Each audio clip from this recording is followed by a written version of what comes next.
Sveiki, jeigu kam nors iš vaikystės patiko ir jūs prisimenate risų skonį, ir jisai buvo tokie saldainiai, kurie buvo tokie tarsi kaip guma, turėjo tokią faktūrą, lipdavo prie dantų, tokie rudi saldainiai, tai radau, netyčia atradau užsakinėdamas MyProtein proteinus ir įvairius skonius bandydamas. Čia bei isolate, tai reiškia pieno išrūgų izoliatą, kad jie turi salted caramel flavor, tai reiškia, kad tai yra sūdytos karamelės skonis, ir sūdytos karamelės skonis iš tiesų yra kaip riso skonis. Tokia vaikystė man labai smarkiai primena. Klausimas tada dar praktinis, su kuo gerti proteiną, ar su pienu, ar su vandeniu.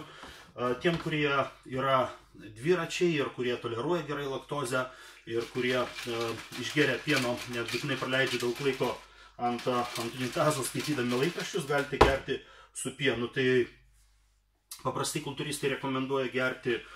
baltyminius kokteilius su vandeniu, dėl to, kad su vandeniu yra pasavinimas greitesnis, kas yra tiesa, nes kuo riebesnis produktas, tarkime, kuo riebesnis pienas, čia 3,2% riebumo pienas, kuo maiste yra daugiau riebalų, šiuo atveju kokteilyje tuo lėtesnis ir tuo ilgesnis būna pasavinimas, o paprastai kokteilis geriamas arba anksti ryte,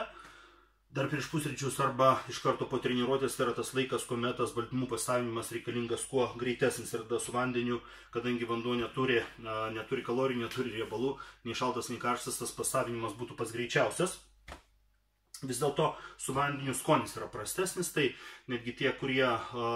netoleruojate laktozės, galite gerti su pienu ir būna pienas be laktozės. Dažniausiai tai iš tiesų, jeigu taip labai tiksliai kalbant, regis tai nebūna pienas be laktozės, tiesiog jame įdėtas tas fermentas, kurio jūs greičiausiai neturite, bet kuris įdėtas į pieną ir kuris jums leidžia virškinti laktozę. Tada galite gerti tą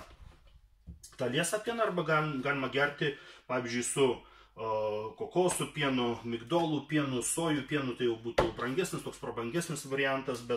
o Eddie Hall, tas 2017 metų stipriausias pasaulio žmogus ir rekordininkas mirties traukos, iš viso baltyminius kokteilius geria su grietinėlė, ir vieną receptą su grietinėlė panašų, kaip darė Eddie Hall, aš pastaruoju metu irgi sudaręs ir į savo YouTube paskyrą įdėjęs, tai galite ją rasti. Taigi tada apibendrinant būtų, kurie netoleruoja laktozės, tai reikia kuo greitesnio baltymų pasavinimo, arba turite ditoką riebalinį sluoksnį, kaip aš turiu, ir turite sėdėti ant dietos, tada gerkite su vandeniu.